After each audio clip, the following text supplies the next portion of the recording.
Soprod et la RTI vous présentent 2 minutes pour comprendre.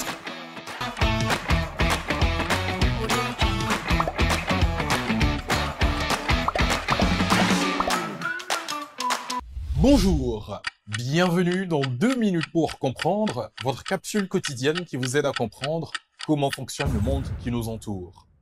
Aujourd'hui, je vais vous expliquer pourquoi les moines ont une tonsure. Plusieurs explications ont été données à ce sujet, mais aucune n'a jamais vraiment pu être prouvée.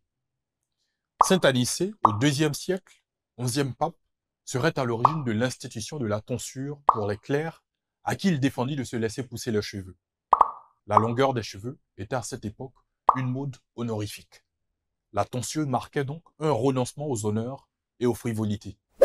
Il est possible que la tonsure soit également, selon saint Thomas d'Aquin, un signe de royauté.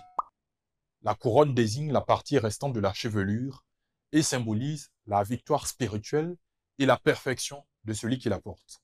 Elle peut également rappeler la couronne d'épines qu'a reçue le Christ peu avant sa mort.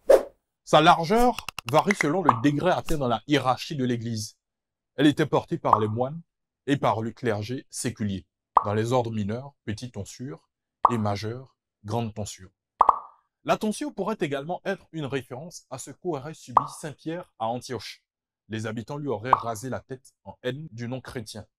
Depuis, la tonsure serait une marque d'honneur.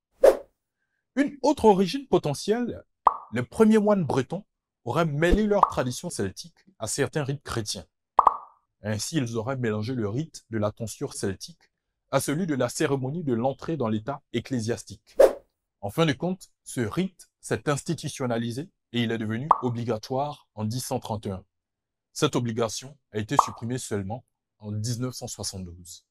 Je vous donne rendez-vous la semaine prochaine à la même heure pour de nouveaux numéros de 2 minutes pour comprendre. Prod et la RTI vous ont présenté 2 minutes pour comprendre.